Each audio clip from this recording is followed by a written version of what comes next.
Atitu Atira Renalta Arluk. Hello, my name is Renalta Arluk, and I'm Director of Indigenous Arts here at Banff Centre for Arts and Creativity, here on Treaty 7 territory in Minerpa, also known as Banff, Alberta, home of the Stoney Nakoda, the Sutton of the Dene, Blackfoot Confederacy, Métis Region 3, and Gathering Nations of Ktunaxa and Cree. I've been the Director of Indigenous Arts here for about 4 years, and it's been an incredible journey of learning and understanding what it's like to live in the mountains. I'm originally from the Northwest Territories.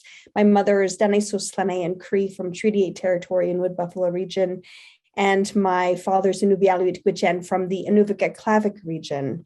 And so I come from Canadian Shield territory with pink granite and deep rivers and deep lakes. And so to live in the mountains here, especially in such a powerful gathering space, it's been humbling, it's been inspiring, and I'm quite grateful. I'm really excited. We have an incredible person joining us for Decolonizing the Narrative conversation sessions for today and tomorrow. The purpose of these sessions is to talk with Indigenous artists that are leading a decolonized process in the art disciplines that they work within. And so today we have Tasha Hubbard joining us, which is very exciting. Dr. Tasha Hubbard is a Cree filmmaker and an associate professor in the Faculty of Native Studies and Department of English and Film at the University of Alberta. She's from Pipikisis First Nation in Treaty 4 territory and has ties to Thunderchild First Nation in Treaty 6 territory. She is also a mother of a 14-year-old son. Her academic research is on Indigenous efforts to return the buffalo to the lands and Indigenous film in North America. Her first solo writing directing project, Two Worlds Colliding, about Saskatoon's infamous Starlight Tours, premiered at Imaginative in 2004 and won the Canada Award at the Canadian Academy's Gemini Awards in 2005. In 2016, she directed the NFB-produced feature documentary called Birth of a Family, about a 60-scoop family coming together for the first time during a holiday in Banff. It premiered at Hot Docs International Film Festival and landed in the top 10 audience choice list. It also won the audience favorite for feature documentary at the Edmonton International Film Festival and the Moon Jury Prize at Imaginative. Her latest documentary is called Nipawistamawassawin. Excuse me on my choppy Cree. We Will Stand Up. A personal exploration of the impact of the death of Colton Bushey and the advocacy of his family to achieve justice. It opened the Hot Docs International Film Festival in 2019, the first time an Indigenous film opened the festival, and subsequently won the festival's top Canadian documentary prize. The film has won other numerous awards, including the Colin Lowe Award for the top Canadian film at the prestigious Doxa International Film Festival, the Sun Jury Award at Imaginative, and the Canadian Academy Screen Award for Best Feature Documentary. So I just want to welcome Tasha.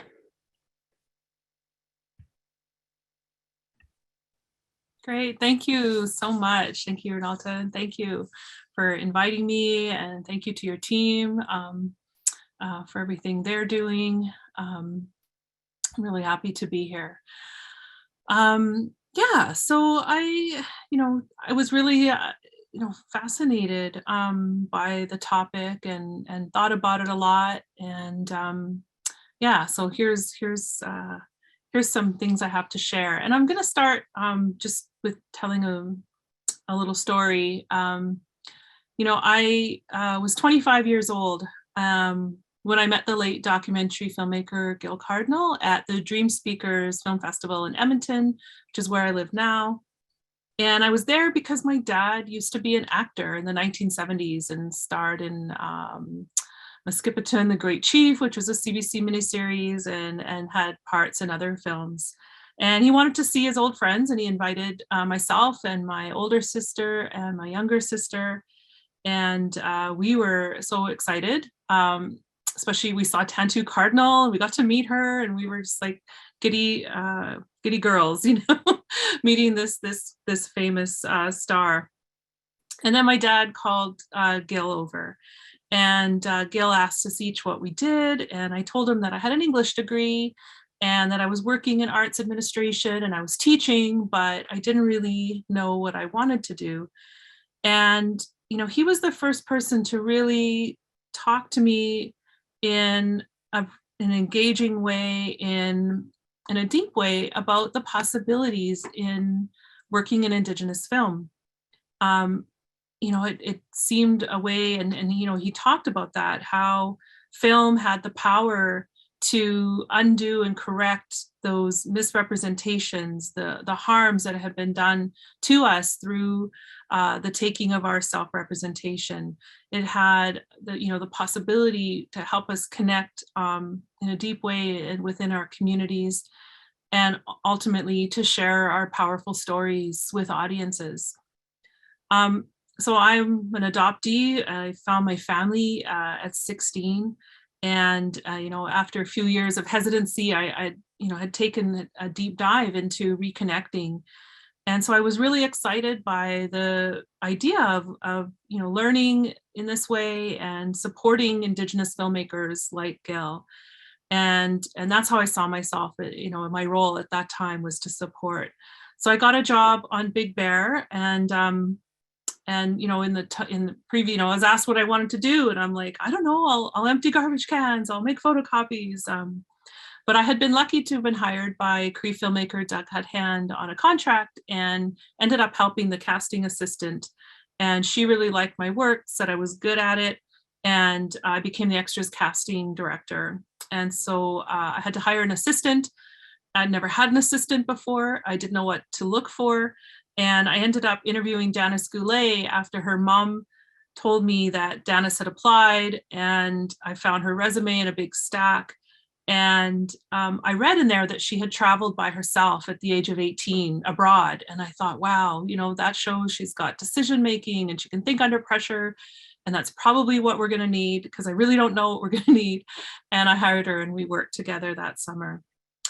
Big Bear was really significant. And I think about time a lot. I think about how, we're so trained to be in Western time, linear time, thinking about, amounts of time and not having enough time and all of these things. But I've been trying to think and learn more about what an Indigenous sense of time is. And one of the things, and I'll talk about this a little later, is my understanding of how events happen, but we're familiar with them because there's elements of that event that's happened before. And it's like time, the past and the present, folding. There's a moment.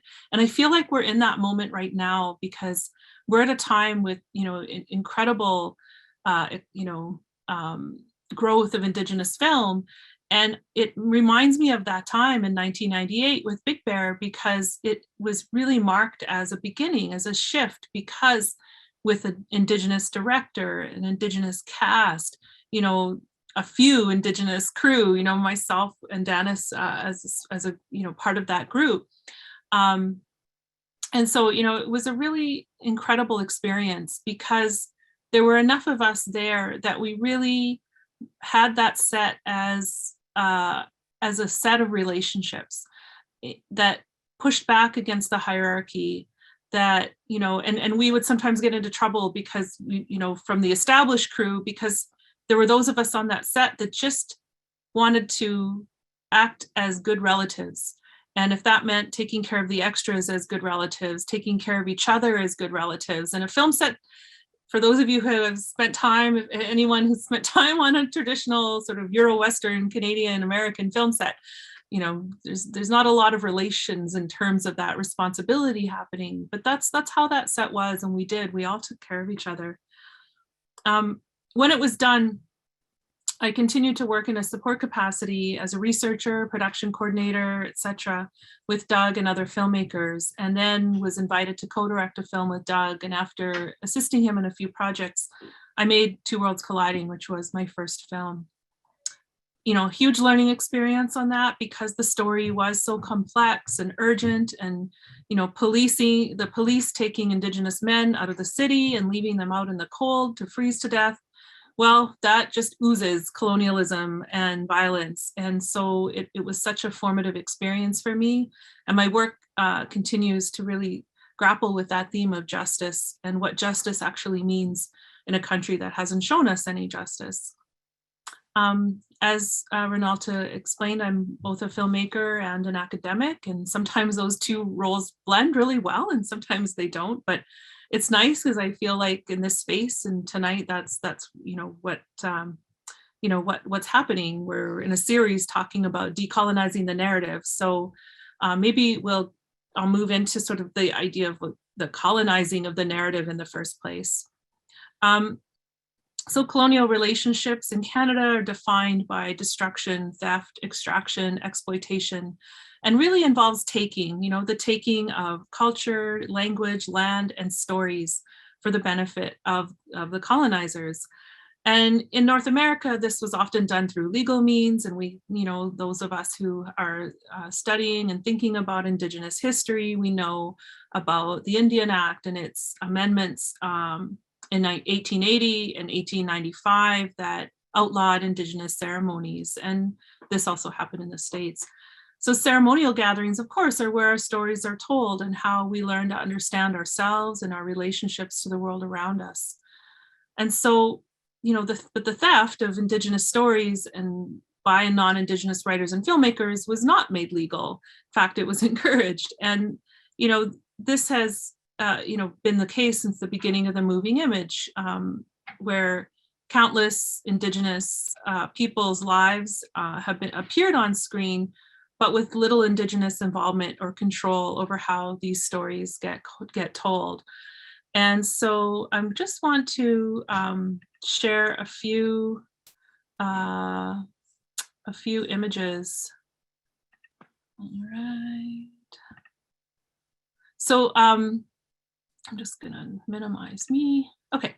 So this is a photo of Lillian St. Cyr. She was also known as Redwing, and James Youngdeer, and some of the cast of one of their films. And so these were Indigenous filmmakers of the silent film era. And, they and a few others were there from the very beginning in silent film, but were forced out. And in the end, our stories became misappropriated and appropriated because settler colonial filmmakers and audiences were invested only in certain images of Indigenous people.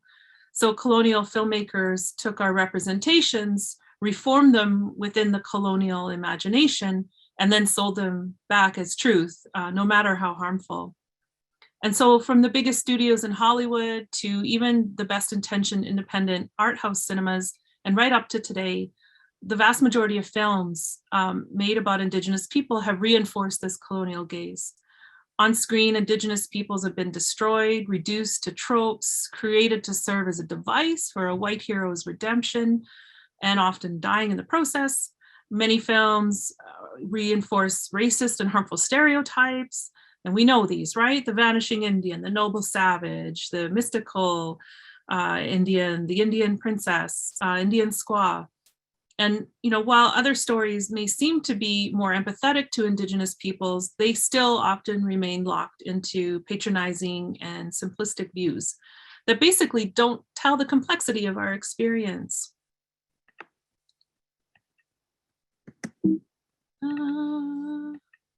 There we go. This, early films, stills from early films, and a lot of the 19th century pioneer literature, and then these films that followed, depicted us as Indigenous peoples as resistant to progress, and also as a threat to respectability. And so we see images from these films featuring protective white men fending off attacks, laboring to settle the land, the tradition of literary captivity narratives that told of white women and children being kidnapped and rescued, making their way into films like The Searchers. And so these narratives not only solidify these stereotypes, but justify the violence and dispossession experienced by Indigenous peoples. And this really is where, we think about the purpose of, it comes to the land, right? And who has access. Some films did depict Indigenous people as worthy of some sympathy or nostalgia due to the fact that they assisted in the settler expansion project. And with the nostalgia, really that's a reinforcement of colonial values, right? And the justification of white presence and having the power to feel sad that the that the Indigenous peoples are all going to die, and feeling and wiping tears with one hand and also brandishing weapons with the other. Okay, I'm gonna come back to me. Great. So Indigenous peoples, framed this way, as a bygone era disappearing into a sea of progress. Just, the way that government policies did the same. This all is underpinned by a sense that Indigenous people are inherently deficient and dysfunctional. So that narrative of Indigenous deficiency still really lingers within the film industry. And the people within the film industry don't examine those beliefs unless challenged. And even then, really, will sometimes double down or resist making the effort to unpack their racist assumptions and beliefs in white supremacy. And, every Indigenous filmmaker we have our stories of things that were said. I was told by a producer that, oh, you're Indigenous, or actually he used Native. Oh, you're Native? Well, you work really hard, and we all have those stories because those beliefs are baked into the fabric of our country, and the film industry, despite being a creative space, is no different.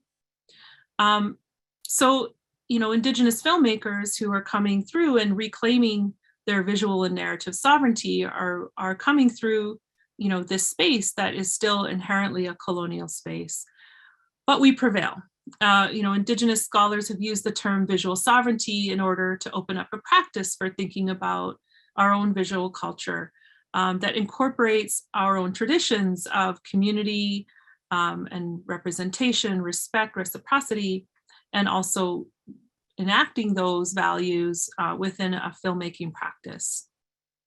So what's the opposite of visual and narrative sovereignty? Cultural appropriation. Here we go back to the same thing of, Indigenous stories, being attempted to be told and sometimes continuing to be told by non-Indigenous filmmakers. In 2017, the whole cultural appropriation debate exploded, and, many not really understanding why this debate was happening and how Indigenous artists, creators, filmmakers, why we were calling attention to how the Canadian cultural space and those who are in its establishment feel justified in continuing to tell our stories for us. And in the context of screen stories, this discussion of visual sovereignty versus cultural appropriation revolves around the question of who gets access to seemingly sometimes shrinking film resources in order to tell Indigenous stories. So, the continuation of these cliches and heartful depictions are ultimately dehumanizing, and this is something that we think about and we know and we carry with us as we make our work. And we're really pushing an industry to ask that question: will the industry continue to perpetuate a colonial relationship? So when we're demanding and enacting and carrying out and making our films, within the space of visual and narrative sovereignty, we're referencing, like I said, that theft and exploitation. And so, we have seen real developments happen coming out of that. So, this becomes a question of along with misrepresentation and stereotypes, Indigenous filmmakers are also within that space of wanting to tell stories our way, is pushing to ask the question of how films get made. And we have talked for decades about our sense of responsibility, not just in terms of what appears on screen, but how the stories how the communities are engaged with. And so we all carry that responsibility of knowing that Indigenous stories require enormous respect, not something that's taught in film schools. And this includes respecting cultural protocols, gaining real consent from communities, collaboration in communities, and then also exploring what a truly meaningful collaborative process looks like. And this comes in as, again, in an industry, in a creative space that is, especially, celebrated is the auteur method of filmmaking, right? This individual genius who does the film and doesn't necessarily recognize, the what is really truly an inherent collaborative process of filmmaking. And Indigenous people and Indigenous creators, we think about that a lot, and how we work with that sense of collaboration. So, we're starting to really push into this, despite barriers in the industry, despite that some of the undervaluing that's happened. And then here's where the deficiency comes, is the sense that Indigenous filmmakers' abilities may not be as high, or that our stories may not appeal to audiences. And even just as short a time ago as a decade, I and a few other filmmakers attended a featuring Aboriginal stories program at Telefilm, and we, the industry buyers came into the room, and we all got 3 minutes to sit down and pitch our stories. And a number of us had films that engaged with residential school. And 10 years ago, the Rhymes for Young Ghouls hadn't been made. All the films that are coming out, have Indian horror, etc. None of that had been made. And we were all told by this same decision maker that they weren't interested because the residential school story had already been told. And every single one of us had this moment of like, oh, there must be a film that I haven't heard of. And, that's odd, because usually we kind of know there's not that many of us. And so we got together after, and we realized that the film that they were referencing was a film called Where the Spirit Lives, which was a TV program made in 1988. So 1988 to 2011, I'm bad at math, I used my calculator. It's 23 years. So a film, a television program about residential school hadn't been made in 23 years, but we were being told it had already been done. That's the attitudes that are still there, and I'm gonna talk a little about some of the successes that are happening, but those attitudes remain. And so, that's part of our challenge. So as we push to get our stories on the screen, there's still those films being made, which, that don't have Indigenous involvement, that leave us often feeling really frustrated and wanting an era that I think we're moving into, an era of storytelling and filmmaking that better reflects our realities, better reflects our communities, our stories, and our processes. So, as the push came, one of the pushbacks to that is the call for artistic freedom. And I just want to address that because it comes up all the time. And, when individual filmmakers want to make a film about Indigenous people, and they say, oh, I should have the artistic freedom to do so. And, I think we've talked about this as a community. And one of the things we've come up with is, an argument in favor of artistic freedom is really based on the assumption that everyone has that same freedom. And yet the reality is, as we've seen in some of what I've talked about and some of the history, is that Indigenous filmmakers have not had the same artistic freedom. We've not had the same space made available to us. We've not had the benefit of, my dad was in the industry, but not really, not to the same way that the Canadian industry, a lot of the filmmakers that are there now have family or have relations or have, went to the right film school and are, things are made open. For Indigenous filmmakers, we've had to push and fight. And so, to have that very basic freedom to tell our own stories from our own perspectives, that hasn't happened until recently. We've got some shifts and changes happening.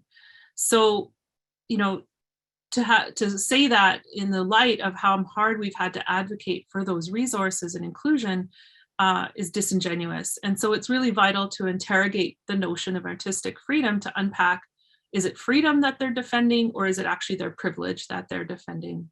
And, you know, we're in an interesting time in the Canadian film industry in general, where changes are being made in order to create space for Indigenous filmmakers, filmmakers of color, Black filmmakers.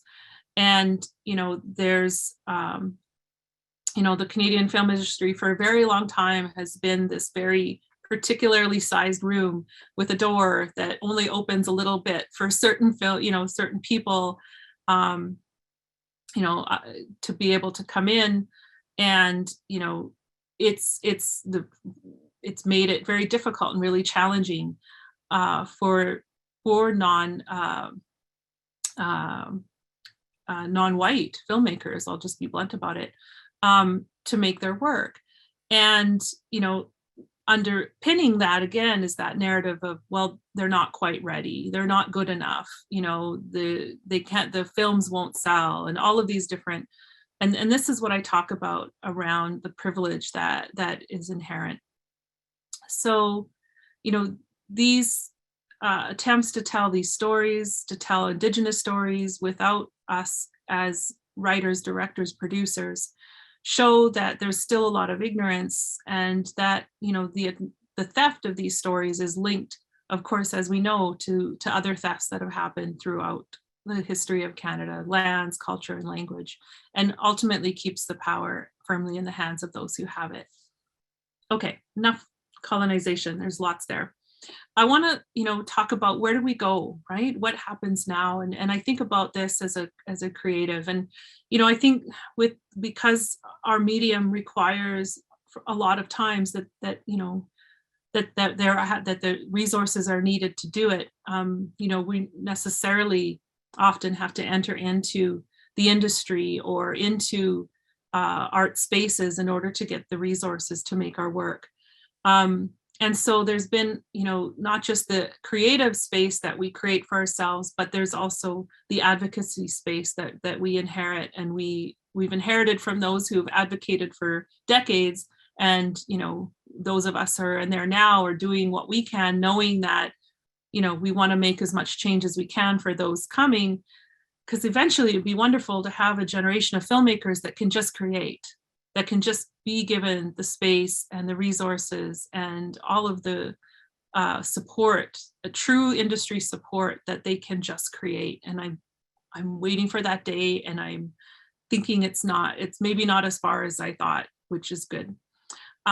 So, you know, we see the establishment of the Indigenous Screen Office recently that just had its first major round of funding.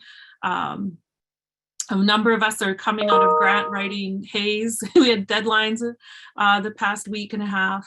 But the office has a mission to support and develop Indigenous screen storytellers and Indigenous stories on screen, and to increase representation of Indigenous people through the screen industries. So this has been really huge, and you know, is part of why many of us feel we are entering into a different time and different space for Indigenous film. And it's really exciting. You know, it's exciting to be creating at this time. And in a way, it also comes with almost another layer of urgency to continue to push so that we can reach that time where, you know, Indigenous filmmakers can just create and not have to carry that weight of advocacy. You know, I've made 2 feature films now.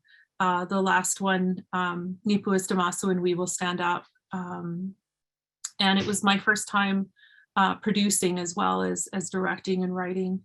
You know, I really felt as I was making my work you know, I was obviously making a film about, you know, a story that again is a direct result of colonization. It is the ongoing onslaught of colonization, and that resulted in the tragic loss and death of Colton Bushy. And, you know, making this film, you know, I was also aware as, you know, making a piece about my community, about where I live,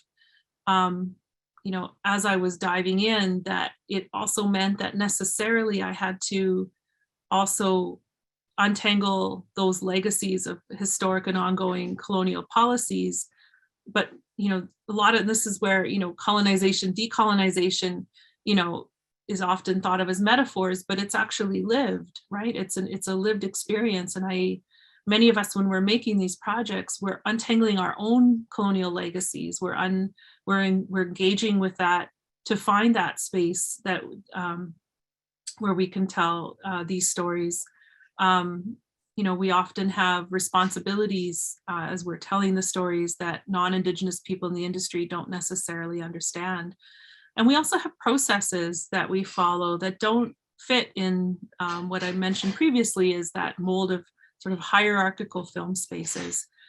And so, working on this film, I spent a lot of time thinking about what's that space that's going to be needed to tell this story, and to tell it with all of the values I mentioned earlier, with respect, with reciprocity, with care. And, that ultimately, the foundation of that becomes the notion of co-creation, and doing away with that idea of auteur, thinking and being and welcoming input and ideas and creativity that the people who work on the film bring, and honoring that collaboration, with the family, with with the crew, and community involvement as well. And so, these are all elements that become part of that of an Indigenous creative filmmaking process. I'm just going to basically play the trailer. So let me just go. I assured the Banff people, I'm like, yeah, I got this, I teach, but I'm notorious also for not always having the best technical skills in my classes. So you're experiencing that a little bit. Okay, here's the trailer for Nipuistamasu, and we will stand up.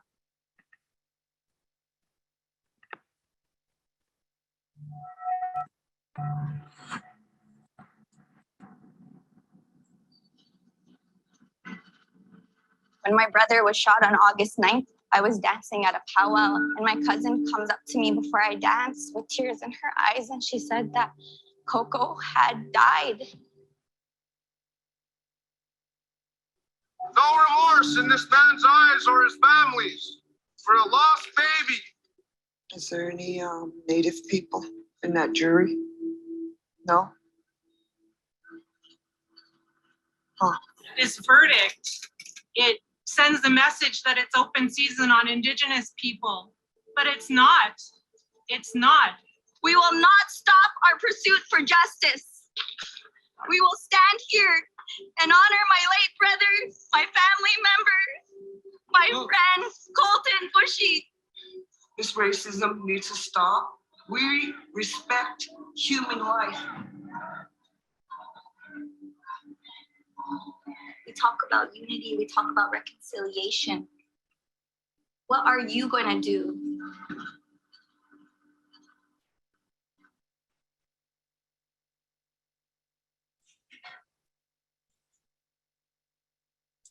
Okay. So that is the NFB trailer, and I think they're going to put a link in the chat. That may have lagged. I told that 14-year-old son to not play video games while doing the talk, and I don't know. Hopefully he's listened, and but just to say we'll make sure that you can watch it elsewhere, and the film's available on the website as well if you are interested in seeing it. So in the film, obviously the first and main concern was working with the family for their really open-eyed and aware consent. We spent time talking about what it would mean to be in the film, what the film could and couldn't do, what our hopes were. I mean, it was there's no guarantees of getting funding in film, and so I was like, we can start, I'll film, we'll end up with something. I don't know what that will be. I don't know how successful we'll be at putting together a budget to do a big project, but at the very least we'll have something. And that's the nature of things. And it took us 2 years to raise the financing completely for the film. But we filmed as things happened and as they went along. I had an inherent sense of care for them, and it was something I really had learned through Two Worlds Colliding. The sense that a lot of documentary filmmakers will find a story, it will interest them, they will research it, they will go in, they will tell the story, and then they leave. And we have a term for it called parachuting. And that's the exact opposite of the process of the vast majority of filmmakers, Indigenous filmmakers I know, where you take on a responsibility to tell a story like that, and it's not done lightly as a result. And so there was a lot of time spent on care for the family through this process, and then there was also a layer of care needed for the people working on the film, and this included our illustrator of the animation, and it was difficult because she was depicting traumatic events in our history. It was caring for myself in a way that I didn't know how to do in Two Worlds Colliding, and I really felt it after it was done. And I realized to be able to sustain seeing the project through to through the filming, through the events of the trial, through the aftermath, through to the editing. You stop filming, but then you're not even halfway through, right? Because it's to pull the story together, and editing is such a big process, and then to put it out in the world with the care and respect that it deserves, and really shepherding, trying to care for the film within the industry and how it was put out into the world, and how the press worked. We worked really hard with our publicist to work with the media, because I said the mainstream media doesn't even understand how racist it is. It's big part of the issue, and I want there to be a responsibility to push the media to take a responsibility in how they write about the film, how they put it out into the world on social media, the comments that come, and we would make them outline what's your social media policy, for racist comments, for abusive comments. And half of them didn't know what their policy was. And we said, well, we're not doing an interview until you outline that to us. And then, of course, it was a lot of labor to try and follow up, and we did what we could. But what I said to our team, I said, at the very least, we're forcing the reporters and we're forcing their editors to think about these policies and what that, the harm that comes to Indigenous peoples when these social media is allowed to run amok, so layers of care. And I think that I think about and have talked about the film in that context before. In terms of, thinking through this notion of what is the opposite of colonialism, I wanted to really think about that in terms of time, and that, in Indigenous thinking, time isn't always linear, that the time, as I mentioned, the time from the past folds into the present and the future folds in. And I really felt that sense with this story that, when Colton's life was stolen, it evoked for me events of the past, and it also implicates the future for Indigenous children. And so thinking about the future for them, and putting scenes of my son and my nephew in the film to represent that for me, to represent that future for what it means for them, and imagining a future where they are safe, where they are able to move across their land, safely, where they are able to not be held back by racism, by stereotypes, by all of those things. That's the future that I want. And that's what I depicted in the film.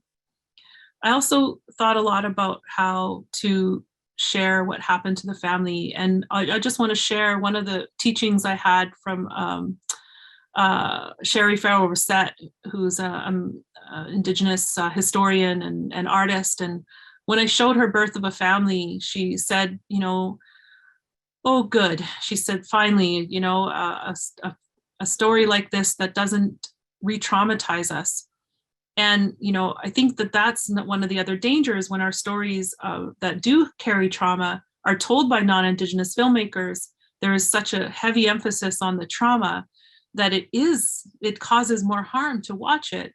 And so I was really thinking a lot about the balance of how to tell this story and not, you know, harm the family, to not harm the Indigenous audiences who are going to watch the film. And so, you know, it became about, you know, the children in the film became, you know, like a bit of soothing in those moments. And I also wanted to be really transparent about my own presence. And so, you know, that you know, the fallacy of the objective filmmaker and objective journalist, you know, that's a very colonial fallacy. And I wanted to really challenge that and say, no, we all bring our own experiences and our thoughts and our ideas and our biases to whatever we're making. And so I was, you know, the film was made with a really strong sense of this is who I am telling this story. And I decided to weave in my history of, you know, growing up on a farm and how that could open up space to talk about racism on the prairies, to talk about land, to talk about guns and safety and all those different things. And, you know, I think that, you know, by asking and by doing so, I also realized I didn't want to overshadow the narrative, and I didn't want the film to be about me. I didn't want this to be an individual film, that I'm this filmmaker, this person who's telling this throughout. You know, I had to tell who I was, but I also was very strategic about where I appear. And it's been interesting to me getting feedback about the film is that, oh, well, you know, you're in the film and then you disappear for the middle part and then come back. And it's like, yeah, that's purposeful, because I don't need to be there when the family is going through this. In a way, I thought I'm there, but we're all there. Indigenous people who were following the story, we were all there with them. And, you know, I don't need to represent that we all knew that we were carrying that story with us as events happened. And, you know, just as we all grieved with the verdict. So, you know, I just want to end by saying, you know, how inspired I am by other filmmakers. And, you know, we watch each other's work, we think about each other's work. And I just want to take a little bit of time to talk about a couple of projects that I find really inspiring. Okay, I'll go there. So this is Elmaya Tell Feathers, a still from her film, Kimipitsini, The Meaning of Empathy. Again, you know, a film made with a lot of care, also pushing back against sort of colonial restrictions in that the documentary is considerably longer than the vast majority of documentaries. And, you know, because she wanted to let each of these stories that she told have the space to breathe, to have a narrative that builds slowly, and to really, I think, in filmic terms, show the patience that isn't the patience and love that's inherent and that becomes part of the form. And so I really love this film, and if you have a chance to see it, please do. Another film I really love is Soga Kuna, The Edge of the Knife by Gwai Edenshaw and Helen Higg Brown, which is a film in the Haida language that tells a Haida story out on Haida land with Haida crew and Haida actors. And it's really inspiring. And another one to keep in mind. And what time? So I'm going to play the trailer to Night Raiders, and this is Dennis Goulet's first feature film, narrative scripted film.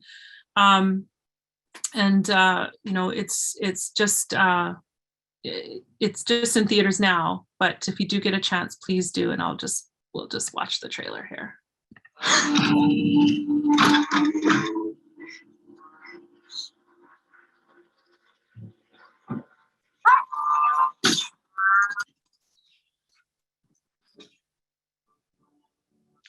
More will come. Who lives here?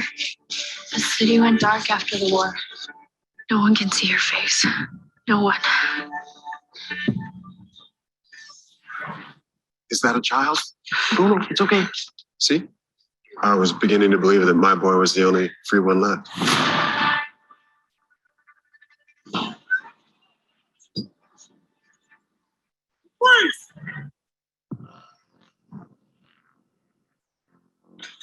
You have a child at the academy?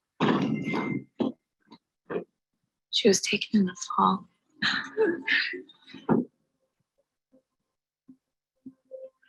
The academy want to start the war again and now force our kids onto the front lines of it. I'm gonna find her again on the other side.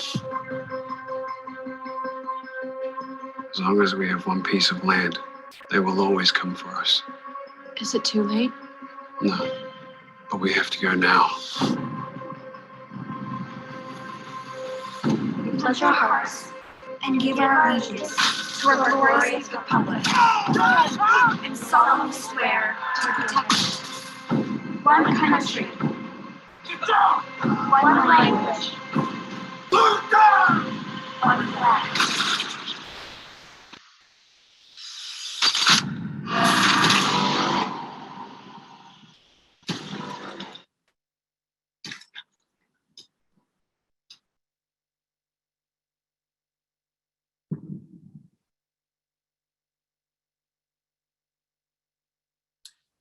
Okay, what you can't tell from the trailer is that there's a huge part of the film that's in Cree.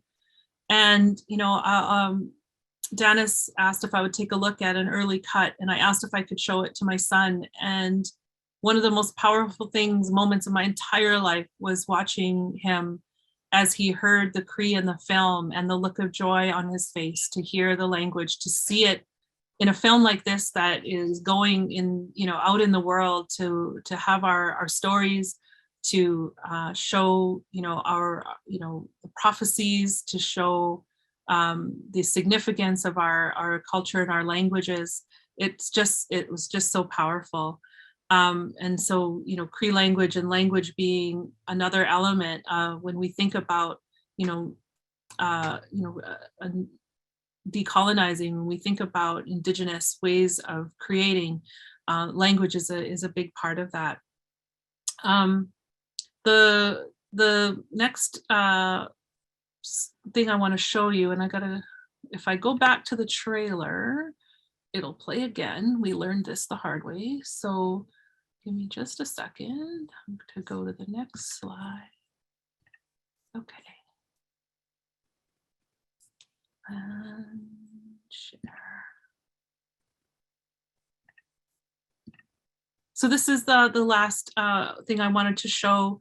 It's Premonition on the Eve of Signing Treaty 6 by Barry Belinsky. It just showed at Imaginative this past fall.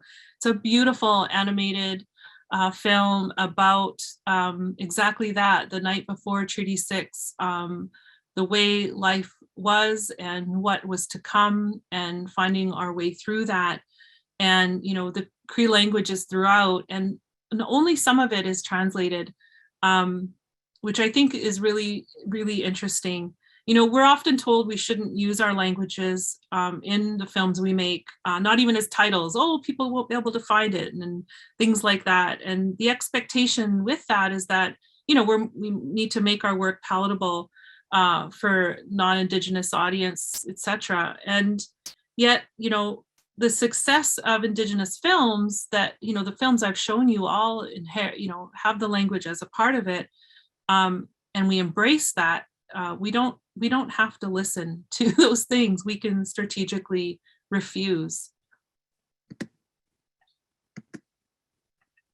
Come on. Oh, I have one more. Oh, there we go. So my next project, and I'll end with this, is about buffalo.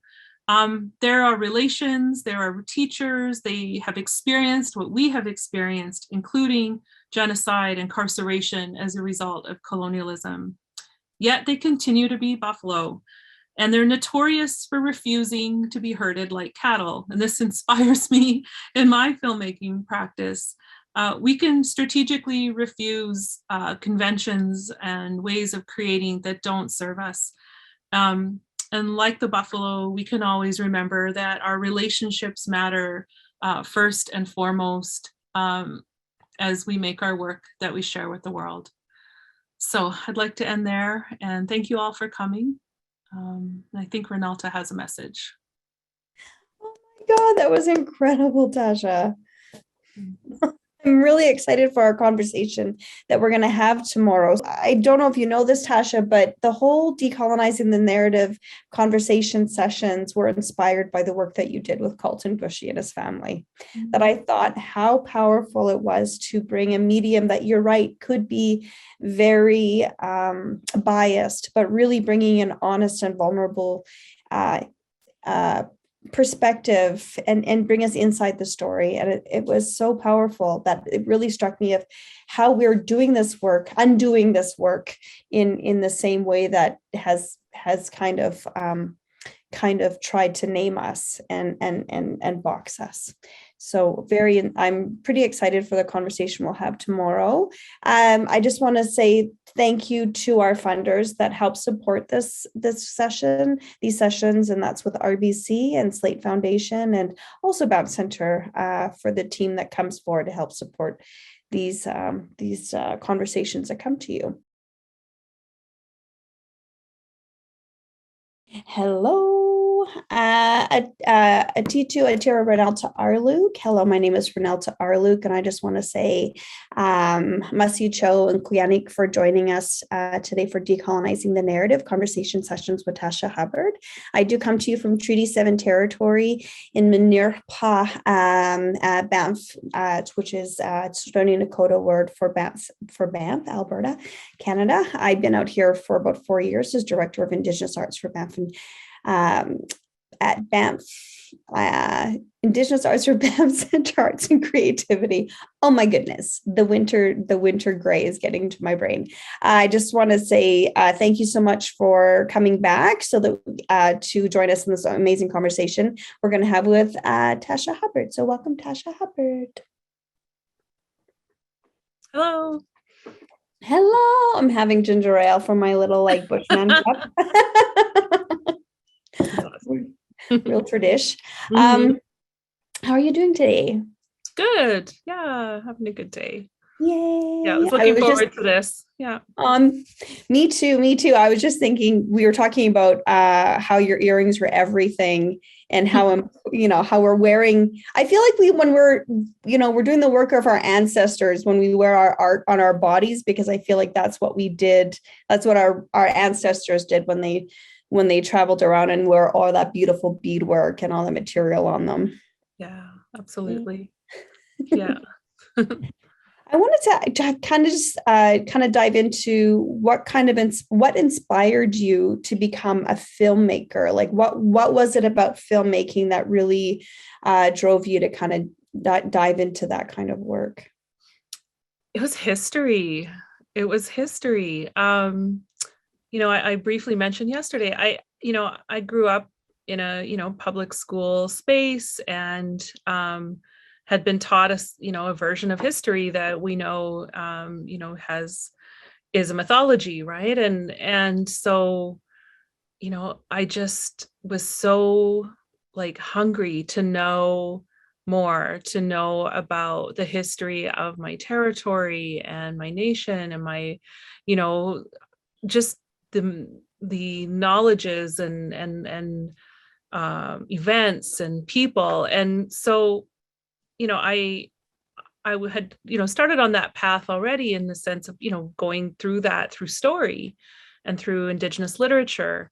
But then when I had that great conversation with Gil, I'm like, oh my God, I could like learn. I could just do this work and learn as I'm going. And that sounds so amazing. And then, as I'm, going through this, at some point I can start sharing what I've learned, like, so it was history and story. And I didn't go to film school. So I learned by doing. I learned, by being on sets and then being part of doc crews. And I started out carrying tripods and doing camera logs, but also, just observing. And then it really was with my first film, with Two Worlds Colliding, that, in my head, I think even then I still had this sense of like the film is, words on the page, translated. And I hadn't really made the leap until working on the film to really think about visual language, to really, craft what is on the screen. I those early days, I just saw it as another way to tell a story. And I was still really focused on those words. And so, I think at some point during the editing, I'm like, oh, we don't have enough footage. We don't have enough. We're not, it was, and I think everybody making their first film, realizes there's, where your gaps are and where you need to work. And so, I had taken a hiatus after Two Worlds Colliding, and that's when I started my PhD and had my son. And then my first film back was actually a film I worked on at the Banff Centre called Buffalo Calling. And it was an animation about a historic story that I found in my research. And I thought, I'm going to tell this without words. Like and I was really inspired by Imaginative's Embargo Collective, which, Helen Haig Brown and Lisa Jackson, Zoe Hopkins, and Taika Waititi made one. Although I don't remember it. I just remember the one. I don't remember his either. I totally don't. Sterling Harjo made one too. Also, Alethea made one. Yeah. Just remember the women.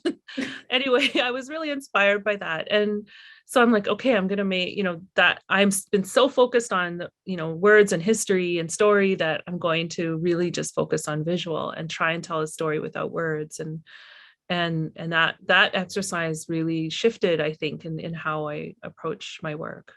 And you did in what you offered yesterday, there was, you did talk about the element of like stereotypes and bias and when you were starting to become a filmmaker and that you're kind of seeing that this is how Indigenous people are being portrayed, did that deter you or did that like bring you forward, or what did you feel? Well, yeah. I think too that, and I think a lot of us we carry that knowledge with us. We carry that knowledge that there's been decades of this misrepresentation. And so, it's, and I think, we're coming up against that, in expectations, right? And expectations of funders and expectations of broadcasters and even audiences, right? And so the work we're doing, of course, is completely rejecting those stereotypes and sometimes directly confronting them and all of that kind of work. So, it's this like, annoying, weight that isn't, it's not like it's like debilitating, right? But it's there, that you're making work in the spectrum of where there's been these, so harmful, so terrible, right? These films, and then some that are still harmful, but sneaky about it, right? And then, you're making your own work that's just pushing back and saying we are allowed to be fully human and with all the foibles and complexities and beauty and anger and whatever comes in that, right? That, but I don't think anyone's really making work without some sense of that, right? It's there. We know it's there. Yeah, either in a response to it or an absolute denying, like not even acknowledging it and just doing the work that needs to happen. I think in some projects you're just like, it's just annoying, like get out of here, it's not like it's, making your shoulder drop from the burden, but and I think, what's exciting though is, I'm seeing work that's just like, whatever, people are making their work. I think it's heavier a little bit for me sometimes because of the kinds of work I've done, right, around, where, especially with Ni Puestamas, when we will stand up, I mean, the stereotypes that the police and the general public and the media carry with them and that influence how they treat people, how the stereotypes were like the racism and stereotypes were like another jury member, right, in that space. And so, I think for me, it's just a little more prevalent, but there's lots of great work that's just like, whatever, we're just gonna make what we're gonna make. And yeah, I'm glad to see that. And you did talk about like this is an era of change, which is really kind of that I think when we hear that, sometimes we wonder if we believe that, or if we're too optimistic about it. But I do feel it with you that this does feel like there's an era of change that's happening within the film and television industry and as a whole. And and that shift that's happening, like, why do you think that shift is happening now? There's all sorts of things, right? I think, it takes time to recover. And we've looking at decades where, wasn't that long ago, especially, my context is the prairies. I really am pretty focused here, but, my grandpa punched an Indian agent because he wouldn't let him sell a cow to feed his family. And my grandpa went to jail, right? My dad remembers that these times of, containment are so close still for us. And so, it's not been that long since, and my dad, became a young man and was like, okay, I'm going to head out into the world. Right. And was able to do that. And yeah, I think we're just we're recovering, right? And what's I think the change is that, we're starting to see generations that didn't go to residential school, that didn't, haven't sort of had that fog, I think, that comes with that experience, and are just ready to do stuff. And you have people who did go through that experience and are working so hard to heal and are ready to do stuff, right? So yeah. I think that's part of it. I think there's all sorts of I think I Don't Know More has been like so influential in ways that I think haven't fully been understood yet, but I think it's just in, having that inspiration, seen people have a voice, and grabbing that megaphone and saying what they need to say. I mean, these are all elements that influence that creative process, right? I came, and I'm one of the, I think, of a generation where I, and this comes from my own experience of being an adoptee, is I grew up in a home where you didn't say much. Children didn't say much. My thoughts and opinions and ideas weren't really factored into my day, to my family's life. Not to say, I was a fortunate person in that, I had love and I had a home and I was, relatively safe and all of that. But it's that time where children are literally just seen and not heard. Yeah. And that's, I think, so I have to unpack that all the time. And my 20s were all about that, like going, I actually have something to say and it's okay to say it. And, just like all the stuff I carried here that stopped me, right? I've had that. And it still comes up sometimes. Like I still have to work through that fear. And it's always in the edit suite. It's never when I'm filming. I'm in it. Like I'm in it and I'm focused. I don't want to say I'm fearless, but I'm kind of fearless, where I'm just doing what I need to do. And it's all in the edit suite, where that's half the battle, is battling through my fear. Amazing. And there's, the generation coming behind us don't have that. and I've noticed that when I, 10 years ago, I'd watch all these women in their 20s and just, they were so courageous and, had stuff to say and were brave. And I'm like, oh my God, I'm just in admiration because, what I'm carrying, they don't have. Right. And I think that's contributing to it, right? We're all of us, wherever we are in our path, right? We're doing that work, and that is all leading to this time, right? Is it fast enough? Maybe not. Like there, I'm but I'm raising a teenager in this time, right? And the racism is still everywhere, and all of the barriers are, all of that's there, and sometimes it's hard, right, for young people. And I tell them, like, it's already so much different for you. It might not seem like it, but I've seen, from when I was your age to now, there's been big change, and there's going to be more change. And, we're just going to stick together and get through this time, right? Because, we're going to have more challenges, but there have been changes, and they're, they're not tiny ones. Yeah. Yeah, I think it's bringing generations together. Like we're Kevin Loring had talked to one of his elders that he connects with. She says it's about you need to call us in. And so when we think about generations, we always tend to go like this, like it's like a little bit of a line. But when you're centering and bringing voice together, it's actually it's like calling the elders back, because they've been kind of waiting for you. They've been waiting to come back into community and engaging with that voice, and then being inspired by young people. So, I completely agree with you that there's such a bravery and such an uninhibited kind of sense of using their voice, and it's very inspiring. But I feel like it brings us together, and that it is more of an intergenerational or generational voice, which is quite powerful. Yeah.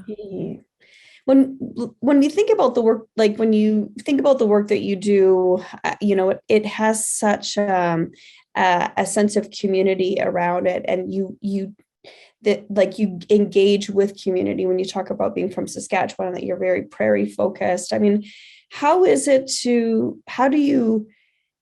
are some of your processes to engage with community when you're kind of digging into some really deep, sensitive work?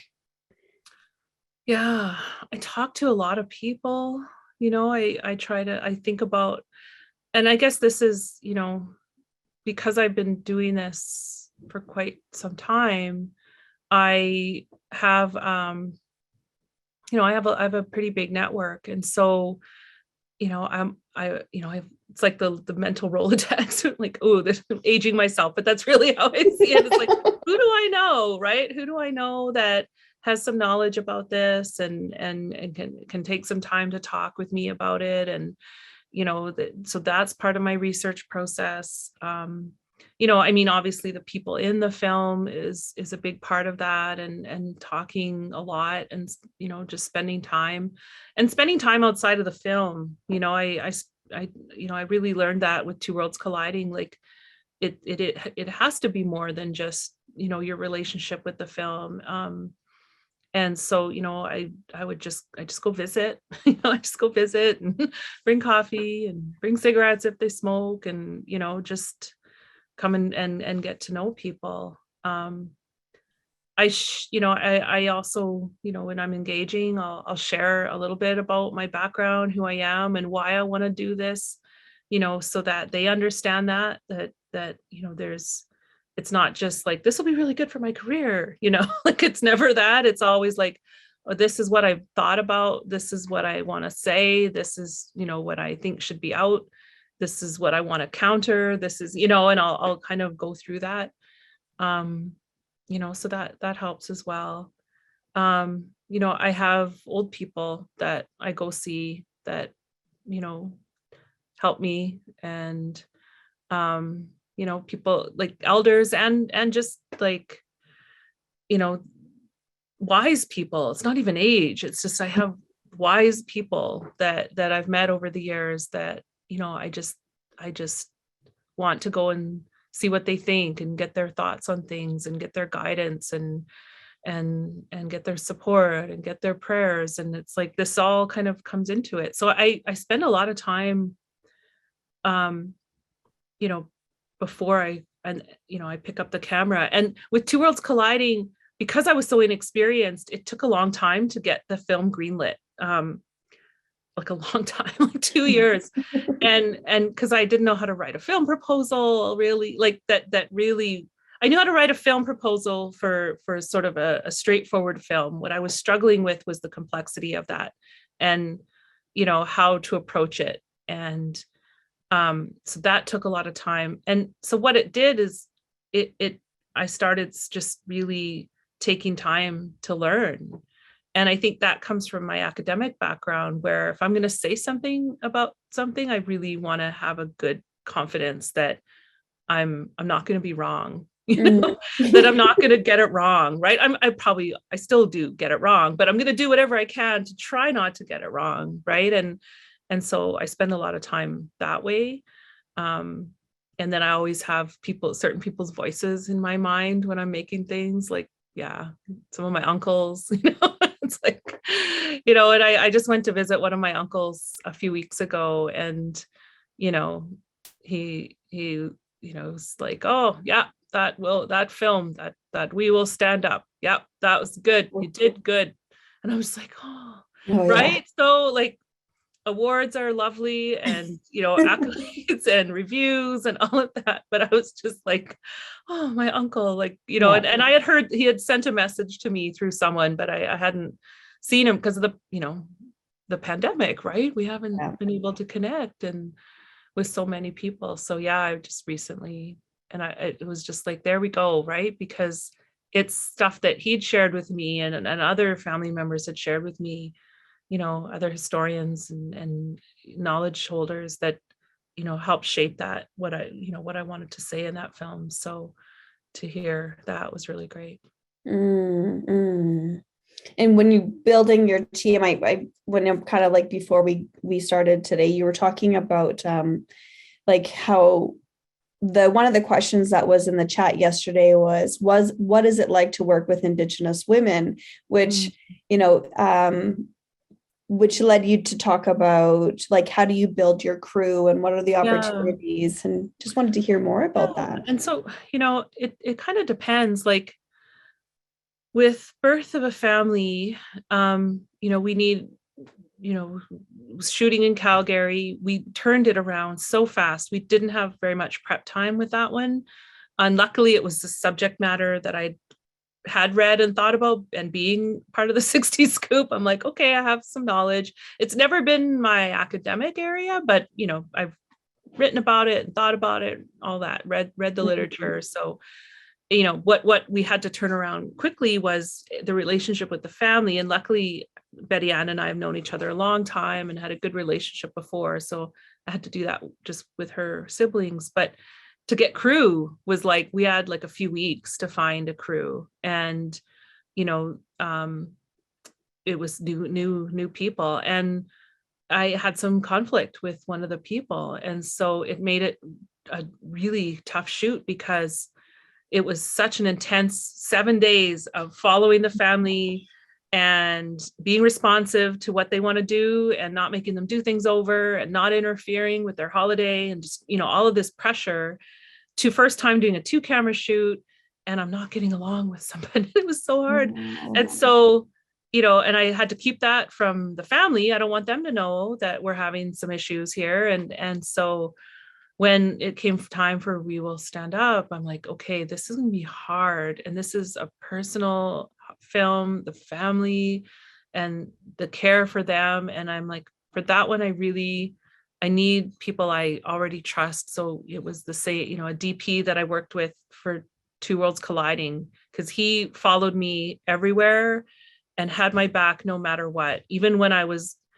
confused and I'm like, I really don't know what I should be doing. And he, instead of being like condescending and like, well, I'm film school Ryerson dude who knows everything, right? He was just like, this story, like, what's the mood you want? What's the tone you want? And I'm like, oh, well, I want it to look like this and I want people to feel this. And he's like, all right, I can do that. I'll get that for you. You know, like it was like that where I'm like, oh, I'm safe with this person and I'm valued. And, you know, as a, you know, and back then, I mean, I was in my late 20s and, you know, an Indigenous woman in a really heavily male dominated industry, right? It's not always like that. So I'm like, I need him to shoot this and help me and produce this with me and know I can trust him. And, you know, that's sort of how I picked the crew, was who do I know that I don't have to establish a relationship with? I know I already have that. And I can then put all of my energy into the family and the story and the visuals and creating this film where I don't have all the interpersonal stuff that, and sometimes it's lovely. It's new people and you're meeting them and you're like, hey, I really like working with you, but it's still an effort, right? It's still an effort. And I didn't have that. But I, you know, this one we're working with some new people. The new one I'm working on, I did a short film called 7 Minutes, and the amazing Zoe Roy was my assistant director. You know, we had Joy Arcan doing some design on it. We had Darian Lonechild, who's I think almost done her law degree, was the main cast. You know, I had some really great Indigenous women working with me.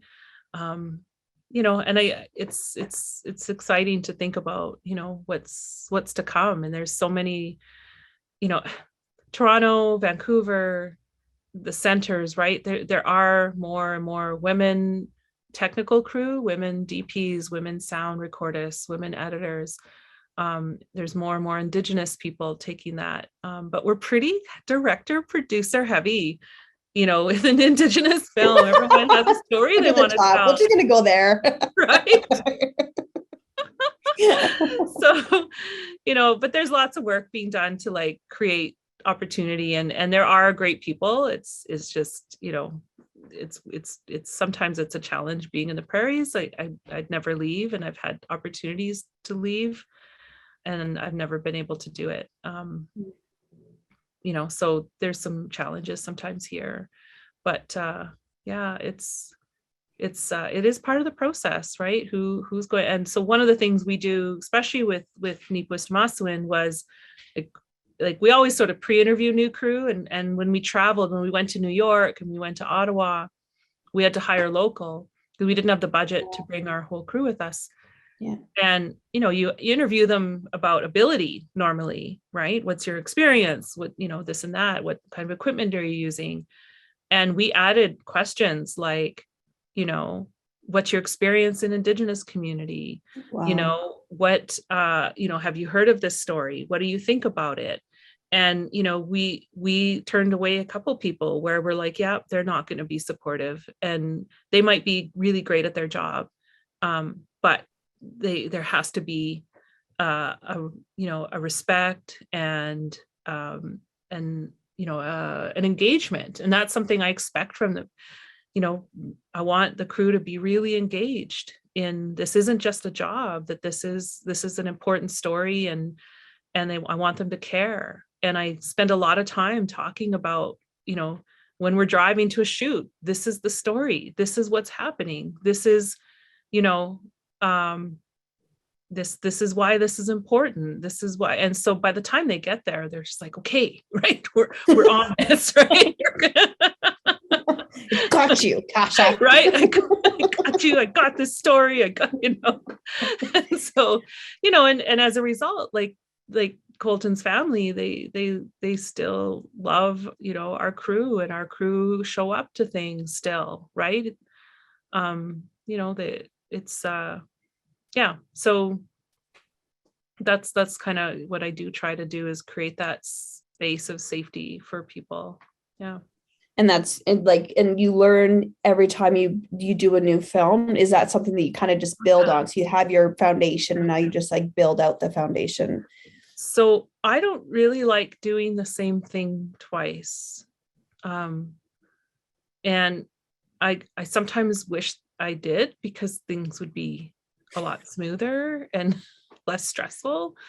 I'd have to take less like vitamins and things like that to try and deal with my stress. but I don't. I like something new every time, and so I like to challenge. It's why I don't make a lot of films, because I spend so much time in the development, but it's also just the learning curve. So with Birth of a Family, it's the first time I tried to make a film that was observational as much as possible, where we weren't intervening, where there wasn't a lot of interviews, where there wasn't a lot of, and first time 2 cameras, which sounds lovely, but it's a lot, because it's twice of where are we going to be? What are we going to get? Communication between the two. So we're not getting exactly the same frame of shot, all those things, other extra things. But, I really felt that I wanted to take up that challenge, because I'm like, that's the best way to do this. A traditional documentary where, people kind of what we call cheat, right? And it's like, you don't get them coming out the door, and then it would be like, Betty Ann, can you go back inside and come out again? Right? Can you do that again? Can you, that is often sometimes because you need to have B-roll, you need to have footage of seeing the people do it. But I was like, we're not doing that this time, because that's going to add there's already a layer of artificiality having the crew present for this very special week. Wow. If we start interfering and asking them to do that, we're adding another layer, and I don't want to do that. So I think once we missed something really, really important, and I was like, can you do that one more time? Like, I'm sorry. But mostly we, or they had to wait 5 minutes, and we just book it, like run, and get where we needed to be, and set up super fast and be really responsive. And we were mostly successful, but we definitely tried to do it. So that, that's a different way of working, right? And with Nipu's Tomaso, and it was like the form, what I talked about yesterday, deciding to strategically use my story, my children, in the narrative, to highlight what was happening in the bigger picture, right? So that it's not like this is a film about me, but this is a film that I'm telling, and here's how I'm positioned to have some conversations and to open up some space to think about, for the audience to think about things. Yeah. I hadn't done that. I'd always resisted putting myself in my films, because I'm like I didn't see the reason for it.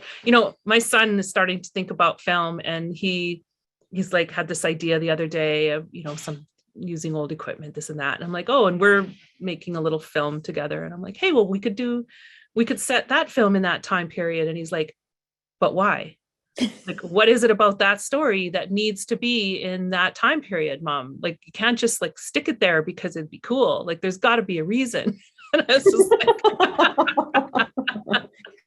Okay. I was just like, oh, like it's like when you're kids who have like athletes, when they like win a game, like that's how I feel when my son is like, I think the pacing's off in this film,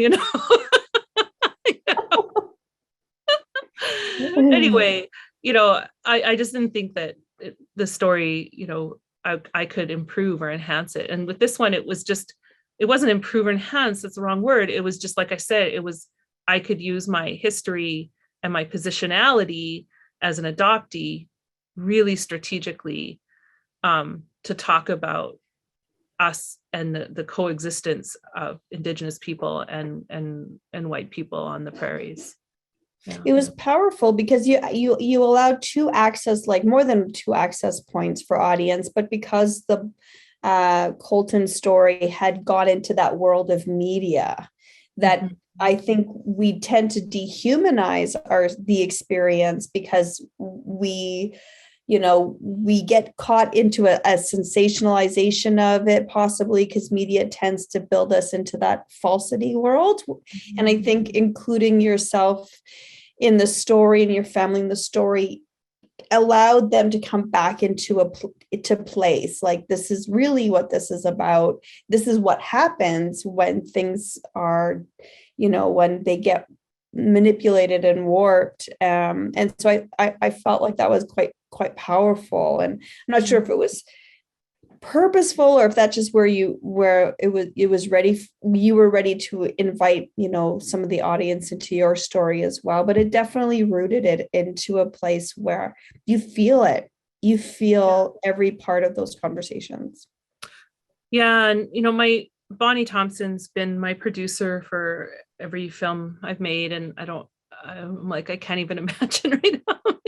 We're doing one more together. And then I'm like, oh, and I have a couple projects that she's not involved with. And it's odd, it feels odd. But she's really great because she challenges me in the best way. And so we'll have these conversations. And that I remember her saying, how are you going to do this? And like how are you going to frame this? What's the story going to, what kind of story are you going to tell? Like all this style, all these questions, right? And I'm not going to lie, I get tiny bit defensive, and I'm just like, I'm just going to do it. I'm just going to tell it, And then I'm like, okay, deep breath. All right, let's actually answer these and think about this. And, and I remember the moment where I'm like, I need to be in the film. I don't need to be the main character. I don't need to be in it all the way through, but I can see how this film is going to have a certain segment of audience members that are going to be defensive before they put their bum in the seat. Yeah. And how do I get that? How do I circumvent that defensiveness? And I'm like, it's going to be through the fact I grew up on a farm. It's going to be, my family, my adoptive family, the homestead farm, that we have our certificate, of it being the homestead and, 1930, all these stuff, right? I'm like, that's how, and it's a way in for an audience who needs to think about this story, who needs to think about the impact of this. And then how do I, so that was it. And then it was also because I was like, so many people like devastated, just like I cried for 3 days, just like off and on grief and fear and rage at that this could happen. And, I thought, like, how can I not put that as part of it, that what I am feeling with this deep emotion, and I felt it, I felt it as someone who, I knew Jade's married to my cousin Lyle. I've known Jade for a long time, and my dad's wife is really, married is from that family. And, so I already just, of course, everyone who felt so terrible for his mother and his brothers. And so I already had that layer, but I felt it at such a level as a mother, and I happened to have my son and my nephew and my other nephew in the vehicle with me. And, here, and I just kept looking at them like, this changes things. This changes how we, how we move in our own space. And, I was so angry about that. And so, yeah, I thought I have to have an element of that in there and just be honest about it. So, but then that became its own challenge of how do I put myself in the film, how much of myself, and I agonized over the balance in the edit. Like that was one of the harder things. But it was new. It's like, this is something different, and I'm gonna have to learn how to do that and find that way to blend those, that it's still the Colton story, his family story is what's being honored here. And and my story helps hold that story up. Wow. When we think about building the safety of care in story and in community, and how building your crew and your team together, and I really valued what you said yesterday, is that you don't want to walk away creating more harm than good, like that more harm than good when we're dealing with such deep like trauma, when you're dealing with racism, and I'll carry that with me always. And we apply that to story, but how do you apply that to self? Like, how was it for you as the filmmaker afterwards, you know? Oh, well, you know, I think I had a period of a few months when we first started where I had to like fight the urge to run, if I can be that blunt, where it was like, I don't know if I want to put myself into that. And yet I would go there, and then I'd always come back, and I'm like, this family doesn't have a choice, they're in it, you know. And I just, from that first press release from the RCMP, you know, speaking about colonizing narratives, right, where they buried the lead that a white man killed a young man, a young Indigenous man, and, you know, framed it as a theft. I mean, I just was like, no, I have to. I would come back and be like, no, I can do it. You know, building time in for myself. With Two Worlds Colliding, I compartmentalized so much that I just didn't feel. And I spent a year in editing not feeling what I was seeing, because I just had it contained here. And I'm like, I'm just going to use my, you know, creative and editing and story.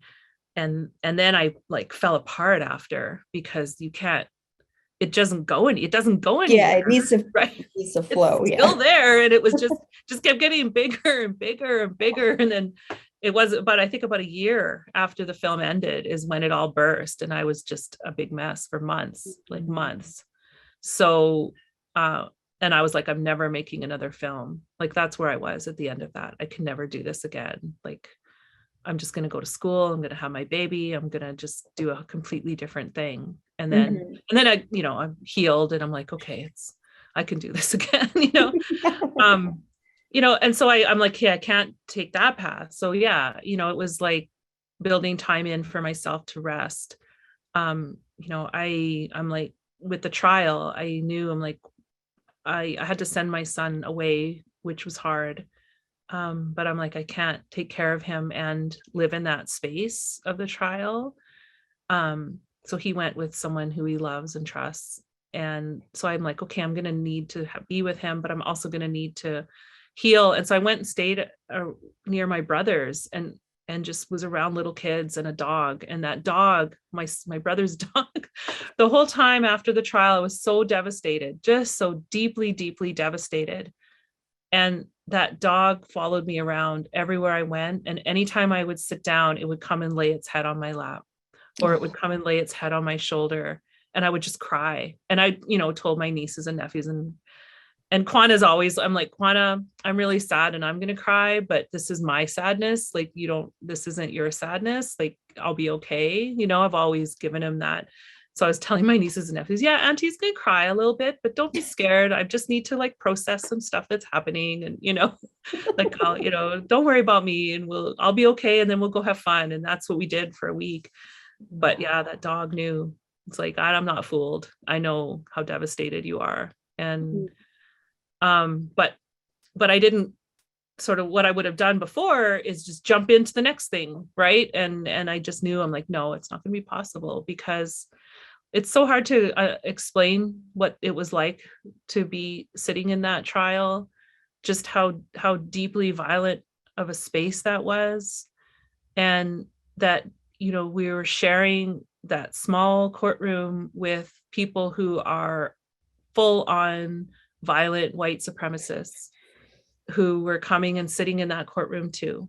And, you know, and you could feel it. You could feel the animosity. You could feel the animosity from the Stanley family's, you know, supporters. And it's like, man, you know, I'm feeling it. The family's feeling it. Like, we were just all kind of like sticking together to try to support each other right through that. And, you know, that's one of the things that people, you know, I've told people this, like, all the stuff that his family were going through, they regularly checked in to see if I was okay. Wow. Regularly. They regularly told me, you better be doing stuff to take care of yourself because this is a lot. And it's like, oh my God, right? Like, yes, I know, oh my goodness. And so there was that, just that space we were in where we were just trying to emerge,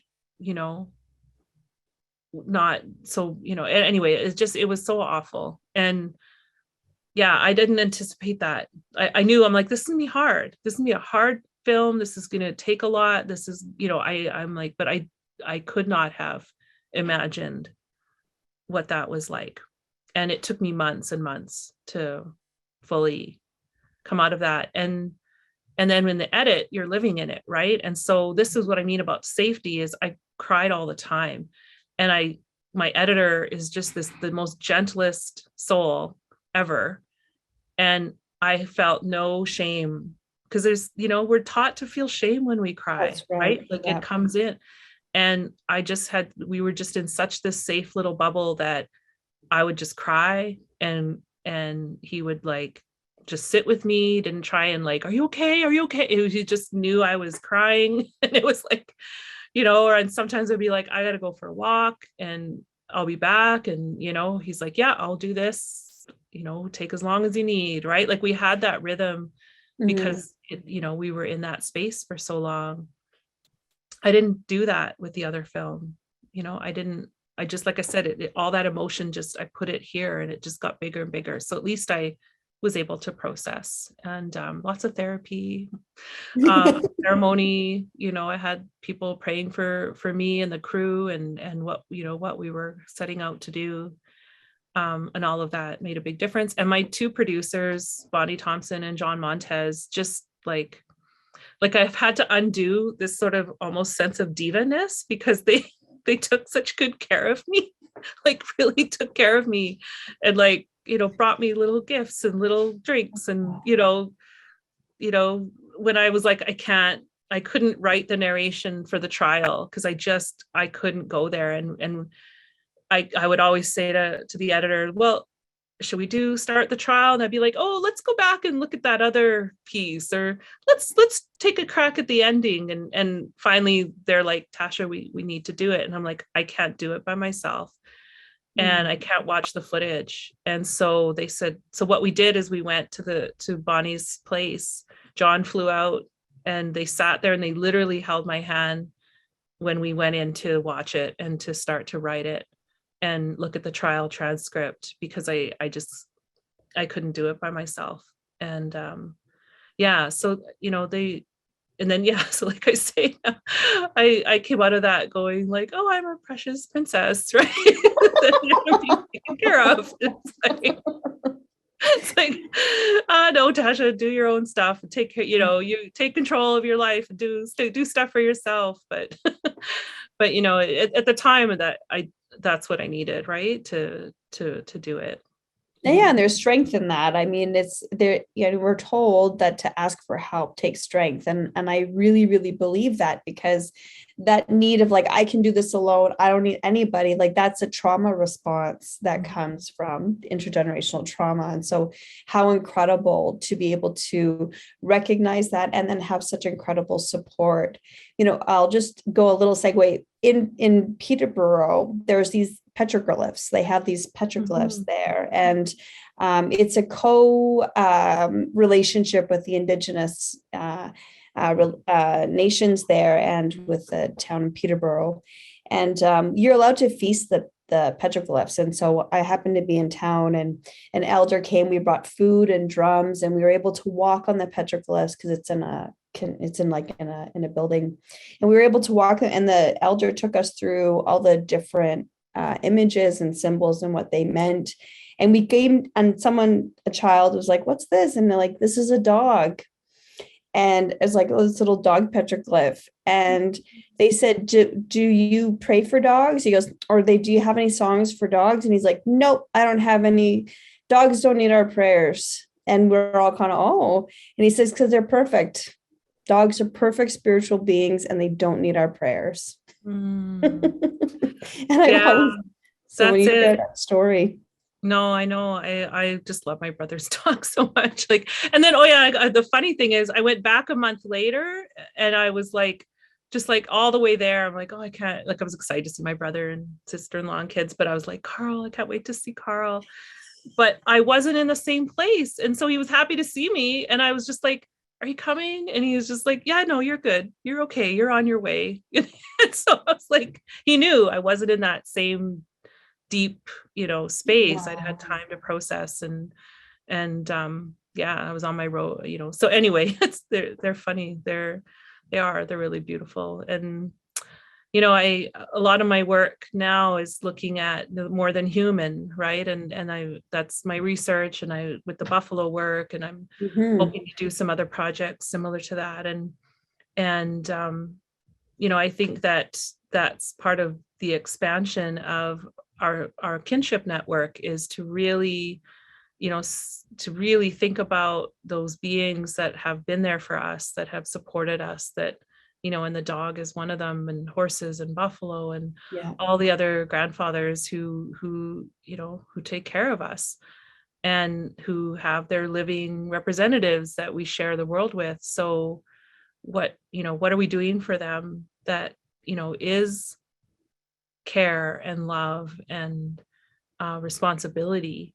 And so we have that to each other as human beings, but we also have that for those who are also from this land, right? So that's where I've started to move. I still am doing some work around justice for Indigenous people, but I see the two really related. But it's really just about justice is not just for humans, right? Justice, we're not the only people that deserve justice, and we're seeing the consequences of that, in our world, right? Where water has not had justice, land has not had justice. That's right. Yeah. That's right. There's I've noticed a bit of where people talk like when we talk about stories and we engage with elders, they're always there's always a bit of a but there has to be a sense of hope.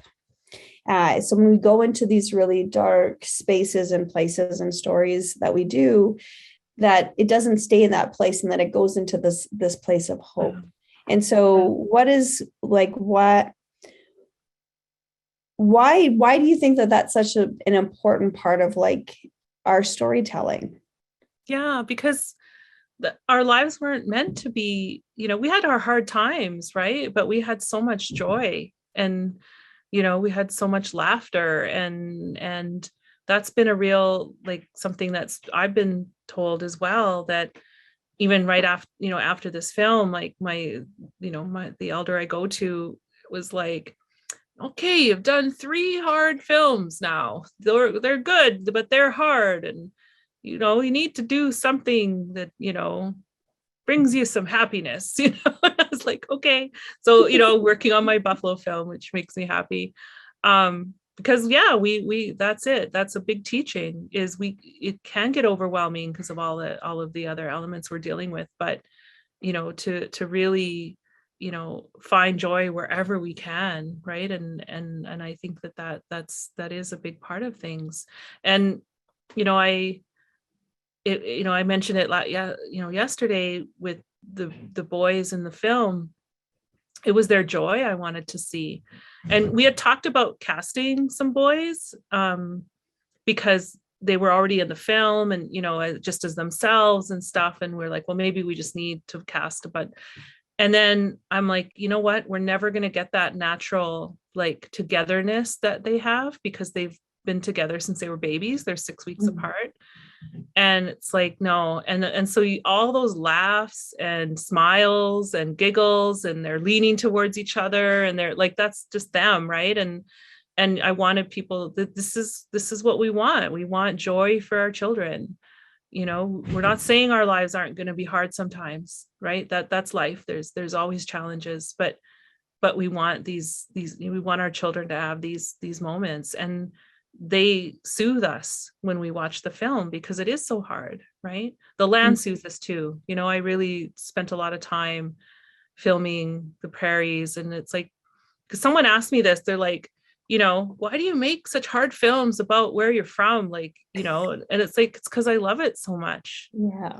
Because I love my territory so much. And I don't want to accept that this is how things are going to be. And, you know, so just because I'm telling these hard stories doesn't mean I don't love where I'm from. And that was so I was like, okay, well, I guess I got to put more love in my films so people don't think I'm just, you know, you're really hard on, you know, whatever. It's like, well, I'm hard on colonialism. I'm hard on white supremacy, but I love the land. Yeah. And I want people to see that and feel that, you know, and remember. Oh, incredible.